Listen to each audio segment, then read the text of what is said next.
Hello. Hi. And we're back again for another week during Pride Month. Oh God, I told you not to do that. I know, we're going to do this every single time. Every single time. Only when it's Pride Month. Oh, okay. So I thought that this time round, considering we're still in the theme of Pride Month, we might as well talk about, influential people in British media. And I suppose that I kind of want to start this off with those who identify as lesbian, and the most famous people within the British media that are lesbians. Because dime a dozen, you Google like how many gay men there are in British media and it just like boom pops up and there's loads of them. Whereas those that identify as lesbian, it's like trying to find frigging gold. I don't think they're as well known around the world as well. You know, the female in comparison to the male. Because look at the male, we had like George Michael, Elton John, who were like world famous people. Yeah. And then you look at the lesbians and you're like, you know, people all around the world go, ew. Apart from maybe one. That's what I mean. It's the most weirdest thing, to be honest with you. But I think it's best that we start off in the lesbian category for all the lesbians out there. Because who doesn't love a strong lesbian woman? So I think what we'll do is I'll start with a question actually to you. Who was the first famous lesbian that you remember? Doesn't necessarily have to be British. Just the first famous lesbian that you remember. Martina Navratilova. I was going to say exactly the same thing. I don't even know why that springs to mind, but I think the first one that I remember would be Martina. Yeah. From the top of my head, and I don't even know, I honestly don't know why, because the first person that I remember physically seeing, I didn't know what Martina looked like. No. I knew she was a famous tennis player, I knew she was a woman, I knew she was gay. But the first one that I physically saw, well, not physically, but down the telly box, was Ellen DeGeneres. Yeah. Would have been Ellen DeGeneres. And then, obviously, I started watching the L Word, and I didn't know which ones identified as queer and which ones did not. Therefore, that was unknown realm until maybe 10 years ago. Yeah. I now know that, obviously, like, Kate and Leisha and stuff identify as lesbian or bisexual or whatever. But no, for some strange reason, Martina Navratilova. Yeah. And I don't even know, I couldn't tell you, I don't know. Do we think it's because it was such a big deal and she is still one of the few... I don't remember any of it, to be honest. It's just that I know that Martina was definitely the first person that I remember that was famous that was a lesbian. Weird, isn't it? So I couldn't tell you, I'm not sure. But Martina Navratilova, then it would have been followed by an Ellen DeGeneres. But I suppose that the thing about that is when we sort of look at it, when we look at who's come out and who's gained most notoriety, none of them really are British, if we kind of go there. Martina is Yugoslavian. Ellen's obviously American. I've always struggled to find British lesbian women. Yeah. Like in anything, in any form. At the bar. Literally, they're elusive women. Yeah, because then obviously the other people that I can remember, like Pink identifies as bisexual, Angelina Jolie, and then there was Ruby Rose, who's like full on, and then I struggle for anybody that's British until Cara Delevingne. Yeah. Speaking of which, let's get into it. So obviously Cara Delevingne, for those that don't know, which would be weird at this point if you're listening to our channel, she's a supermodel, British supermodel, and she's probably the most famous for being in Victoria's Secret before she did anything individually. So, yes. And then she sort of graced all of the catwalks, and then became most notably in the UK the face of Burberry for a short while. And I think it was her, let's face it was her eyebrows, which, you know... The famous eyebrows. Yeah, that kind of brought us all into the fray of whom Cara Delevingne is. Now, I'm not 100% sure. Does Cara identify as a lesbian? Or is she bisexual? I wouldn't like to say, and I wouldn't like to mislabel her sexual orientation, because I believe that she's dated men in the past. But then I know that she's been with people like St. Vincent and Amber Benson. Ashley Benson. Ashley Benson. Who's Amber Benson? I don't. I just made that up. Google. Ashley Benson. So let's not stick a label on it because I don't want to be wrong.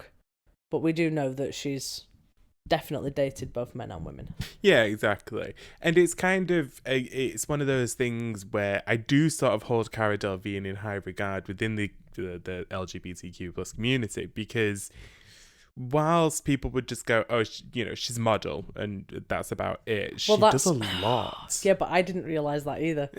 I was like, oh, she's just a model. Get out my face, Cara. Like, I don't care. And then she was working through the Trevor Project with some stuff, and I believe with a bunch of other things. And it wasn't until I actually properly researched into what Cara does that I was like, oh, do you know what? She actually seems like a really solid person. Yeah, definitely. Crap actress, but terrible actress. But definitely the kind of... I don't hate her. Before I was like, not the time of day. Now I'm like, oh, do you know what? I actually quite like this woman. She's all right. Well, I think it's more the representation as well. She's young. She's 26 years old. She's a great sort of face, no pun intended, for what the future of being LGBTQ is. And I quite like that fact. Well, I think that's why I'm not sticking a label on it, because I can't remember if she ever has come out or if it was just a thing where it's just like, it just is what it is. It is what it is. Yeah, exactly. But I think maybe she gave a speech or something and something was picked up on, but again, I can't quite remember. But it is almost like it's just been, it is what it is. Yeah, exactly. But I do like that. I like the fact that that's the kind of where this whole thing is going to. Do you know what I mean? Where it's eventually leading to. That's the way that it should be. You shouldn't have to. It's nothing more annoying than going, I'm gay 400 times in your entire, 4 million times in your whole life. Like, it's just not necessary, people. It was like that whole thing on YouTube that one part got years ago now, Yonks and Yonks, where people did those coming out videos. And I remember watching some and they're like, I'm gay. I'm like, me too. I'm like, what's the... I don't understand. So yeah, I suppose I quite like the amount of work that she does and however present she is, and she is a great face for the future of LGBTQ, and it just so happens to be that she's British as well. And like I say, a dime a dozen, we don't really have that many within the UK who are female that identify within these sorts of realms. Nobody that I can recall. No. So I suppose the next one on my list of people that I remember but didn't know sexuality but from childhood was Sue Perkins. And that was because of Mel and Sue. Mel and Sue. Yeah, Late Lunch. Late Lunch with Mel and Sue. I'm Mel. I'm Sue. It was crap. But I remember... She never really sort of held herself as like the ultra feminine woman, because she would always be wearing like suits or sort of like jeans and shit. Yeah, and the signature black glasses. Yeah, and the short hair as well was another one. It was, but like you can't label somebody as being gay just because they have short hair. No, but in the world of stereotypes. Oh, she's definitely stereotypical. That's what I mean. You don't look at her and just sort of like go, well, I wonder who her husband is. No, we all kind of understood it before she ever actually came out. But it was never an issue, was it? Like, nobody even questioned it. So I even though she was always on TV, like, she didn't get benched or anything like that, because obviously she never disclosed her sexuality, even though we were like, we know what you are. Yeah, no, she didn't. As I remember correctly, when it was Mel and Sue's Late Lunch, she wasn't out from what I remember. Not that I can recall. I mean, if so, it was not a prominent thing. It wasn't like in today's lesbian news it wasn't, she didn't there was reel never it off anything at the that time. I can remember off the top of my head. But then obviously she carried on as being quite a huge success. And yeah, she's older, but she's not old. And I suppose her sort of like being on the Great British Bake Off when they did that the first time round, not now obviously, kind of showcased a little bit more, and that was after she'd come out as well, so she was a little bit more free to sort of, I don't know, dabble in the realms of being herself and able to make jokes and funny comments about being a lesbian, and it sort of lessened what people would assume to be a lesbian, which was either ultra butch, man hating, vegan, live in the woods, don't shave their armpits kind of woman, or the hyper feminine sort of like, we do this just to impress men kind of lesbian. She's the jump off point. She's the midpoint between the two. And I think that will have definitely impacted on gay media, because people will have seen her and been like, oh, sewers, and she's a normal person. Yeah. So she also did, as far as I know, Damn a Celebrity, Get Me Out of Here as well. But there was that one controversial moment. Now, I don't know whether or not this had anything to do with the sexuality, because I don't really think it did. But do you remember when they were bringing back what's that show about cars? Top Gear. Top Gear, yeah. Yeah, do you remember that show about What's that show about those cars? Yeah. And things with those wheels. Me is the stereotypical man. Those things that go boo. Yeah, remember when they were bringing that back and she was pipped to be the lead host?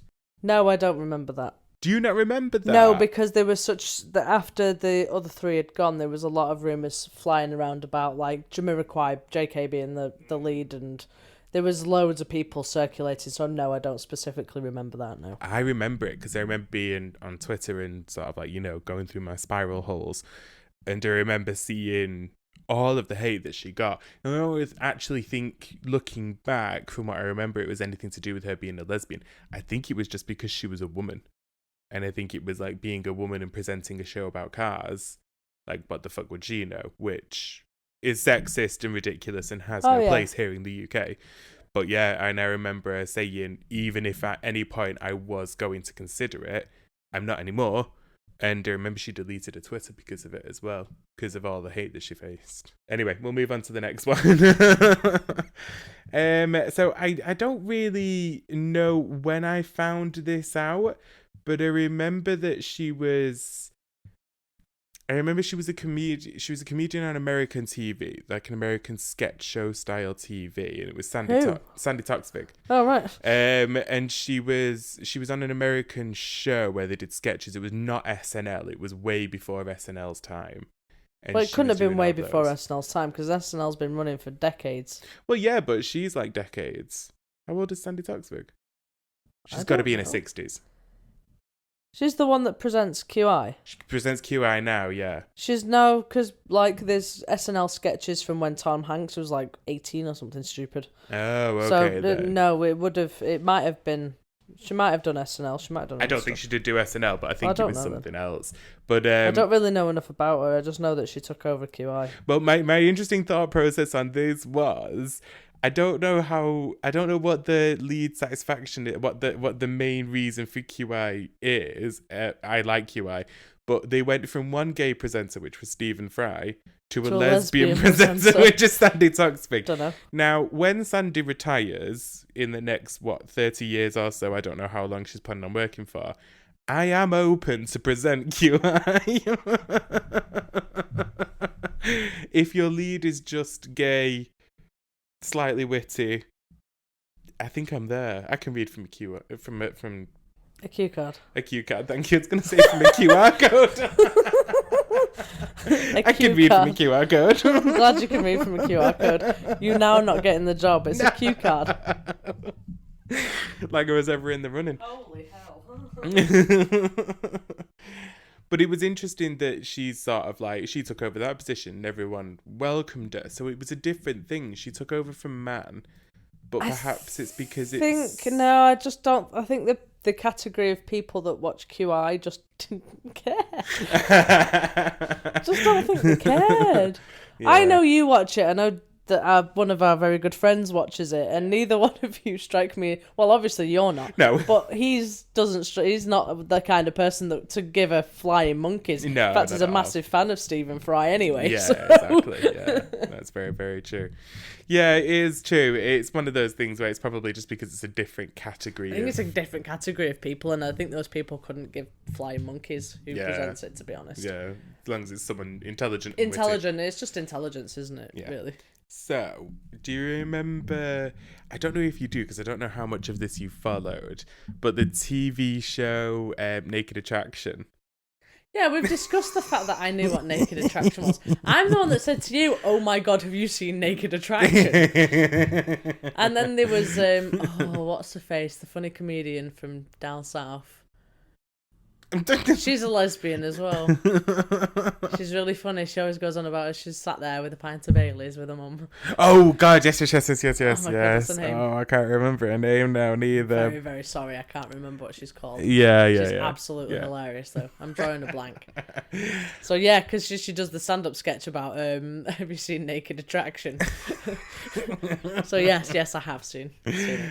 The greatest show on earth. So I mean, if you're not in the UK, yeah, Google Naked Attraction, guys. It will change your life. It forever. will rock your world. This is the kind of crap that we have on the TV, like at 9:00 at night, and people are like, "We'll watch this." What? Anyway, there was a point to it. So that was the host, Anna Richardson. She came out, I believe, as bisexual. And it was quite controversial in a way, and that's because she'd been married for 18 years to the film director Charles Martin. And then suddenly, out of nowhere, it's not that she just came out, she dropped him. She literally just ended up divorcing him. It was over. Next relationship was with a woman. And suddenly it was like, oh, I'm bisexual. And it just happened so quickly. And I remember now, I can't watch Naked Attraction now without thinking like, God, she really did have that moment where it was like, I'm just gonna literally F you to everybody and just suddenly live my life the way I want to. Which is mad, really. You're not always going to get an explanation to these things. These people are famous. They're not going to disclose all of their life to you.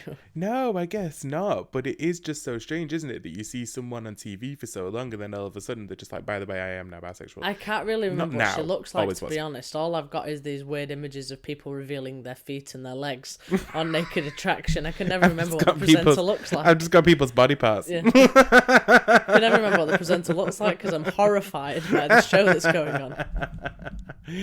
But it does say to me that at a time she probably, I don't know, this is all just speculation here. Maybe we should just not. Maybe we shouldn't. But it does make you wonder if at a time in the TV studios, maybe she was told to never address who she was really. Potentially, because like we know with reports that we've read from BBC and stuff where they've shunned a good few decades ago, where they've shunned people for being out and stuff like that. So it wouldn't surprise me in the slightest. So we'll move on to the next one, who I want to kind of celebrate, and that's Miriam Margolyes. I think a lot of people will know who Miriam is. A national treasure, in my personal opinion. And if anybody doesn't quite know the name, if you've seen Harry Potter, then you'll know her as Professor Sprout. Yeah, Professor Sprout. Professor Sprout on Harry Potter. And she's working with the mandrakes. Yeah. Grab your mandrake. Sorry. Oh, just leave him. Yeah, I love Miriam Margolyes anyway, to be honest with you. She's the kind of person that I'd want to have a full-blown night out with, because I imagine she just says whatever the fuck comes into her mind. Oh, she does. Have you ever seen her when she's on like This Morning and stuff like that, and she has Phil and Holly in absolute stitches because there's no filter at all? Not at all. I reckon she just boosts it out there. I don't think it just falls out of her mouth, doesn't it? She's brilliant. And the thing is, she's a very highly decorated woman in terms of her acting career. She's won BAFTAs. She's been in stage shows, movies. She's done so much. And literally, I mean, her statement when she came out, well, not came out, but her statement when she was just after the Call the Midwife, which was a stage show that she did, she was talking about how she met her partner, and obviously she said, I fell in love with an Australian woman. In case anyone didn't know, I was a dyke, and I'm very happy, and we've been together since 1968. I love that. That is the best thing to say to any tabloid. Just in case you didn't know, I am a dyke. But again, it's that sort of like no fucks attitude. No, yeah, I don't give a shit. Yeah, that kind of is needed a little bit, that she just sort of like is like, this is just who I am. Yeah, It's 1968 and it's not going to change now. So someone who is another person that I wanted to sort of talk about, who's really prominent, and someone who kind of shot to fame during the Olympics, was Nicola Adams. The boxer. Yeah, 36-year-old boxer. She's from Leeds, isn't she? And I don't know where she's from. yeah, I just know she's a boxer. She's from Leeds, and I think she won. Was it in 2012? Yeah, she won an Olympic gold It was the flyweight medal. division. Yeah, flyweight division. And then she also won it again in 2016. She won it twice. And I suppose, listen, I'm not gonna stand here and I'm not gonna try and sort of turn around and go, oh, you know, blah blah blah. We all should have guessed. She's very masculine in her energy. In her energy? Yeah, she's got very masculine energy about. Oh, Yeah, I thought you were going to say we should have known because of appearance. And I was like, she's a boxer. She's supposed to be. I think in her appearance, she's very feminine. I think she's got a very feminine face. I think she's got a very feminine figure. Even though she's a boxer, she could probably beat 10 bells of shit out of me. Oh yeah, absolutely. I still think that she presents as very feminine in my opinion, but she's got a very masculine energy about it. The way that she talks, the way that she handles herself. I suppose, but at the same time, that could be the boxer confidence. So I don't think it would have been fair to assume. Do you know what I mean? Obviously, she is, but it wouldn't have been fair to assume if nobody knew, just because of that. Her job is being a professional boxer. Yeah. So it's a bit hit and miss, isn't it? I guess it is, but I think it's also one of those things where she sort of rose to fame instantly because she won a gold medal. Oh yeah, because she won a gold. And again, she's very well celebrated in this country because of the gold medal status, which is always so. Again, it's that sort of thing of where when we look to representation, when we're looking at what makes being gay, being LGBTQ, you kind of look at all these other people, decorated actors and actresses, decorated models, blah, blah, blah, blah, blah, even as we jump into Olympians. And I think that a lot of people don't always fully realise that that's who they are, that they celebrate their sexuality. And then all of a sudden they go, oh, this person's an Olympic gold medalist, boxer, blah, blah, blah, undisputed champion. And then suddenly someone goes, oh, yeah, she's also a lesbian as well. And they're like, what? I don't like it. Well, some are like that. Some of them, I hope to think now that as time moves on, people are just like, oh yeah, cool. Like that doesn't even become a thing, that we start to celebrate people for their accomplishments rather than their sexuality. Because unfortunately, so I do agree with you to a fashion, but we already discussed that we couldn't name very many lesbian British women that are famous.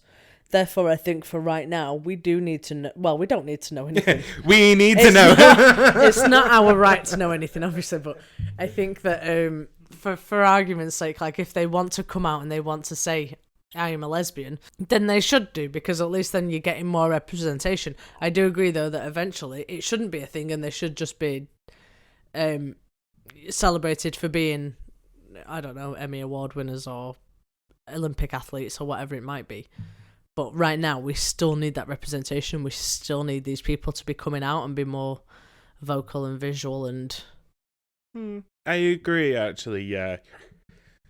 I would like it to hit that point in time where we can look at all these people on this list and just look at what they've accomplished rather than their sexuality. But it's just not the world that we live in at the moment, is it really?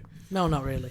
So there is a few others that are on the list as well. I'm just going to reel them Give them a quick mention. Yeah, quick mention. So we've got Dame Caroline Duffy, and she was the poet laureate way back in 2009. But she's very extensive in her career. And she was also the first openly gay person to have her work displayed effectively and become that sort of laureate. So yeah, amazing work that she did back then. Then we've got Val McDermid. She was a writer as well, not necessarily along the poet level. But yeah, she sort of gained popularity for gritty novels and just becoming a very associative writer of her era. finally, well, not finally, we've got Claire Balding, who, as we all know, TV host, Mad About Horses, yeah, dogs, Crufts as well. She opened up her first production company. Didn't she do commentary for the Olympics and stuff like that as well? Yeah, she does do that. Like I say, she's won BAFTAs. She's a member of the OBE. She opened her own production company, and it's massive. So many TV shows are under her production line. Then you've got Skin, who is part of the British rock band. Is it Skunk Anise? Skunk Anansie. Skunk Anansie. There we go. I knew you'd know it rather Skunk than me. Anansie. And she's mad talented. She's basically, she's, how can I put this? She's openly bisexual. She's also black. She's an amazing singer. She sort of encompasses this whole kind of range of things and really showcases off each element, which is really cool. And again, something where the future of LGBTQ, look to Skin, because they're gonna be propelling it forward. So, but yeah, these were just a few people, because there is more, but I suppose I just picked the ones that I liked the most, the ones that I thought deserved a little bit of a shout out. They're the history and the present of where LGBTQ is at the moment. And then, like I say, we can go on to men next week, and then the week after that, we'll be looking at trans and non-identifying. Yeah, definitely. Because, but if I've got some researching to do, it's going to be for all of that. But that is all we have got time for today. I just want to say thank you for listening. If you want to, you can catch us on YouTube at Sure Thing. Tweet at us on Twitter at Sure Thing as well. And you can also, when you're at any of these places, you can leave a like, you can leave a comment, you can also...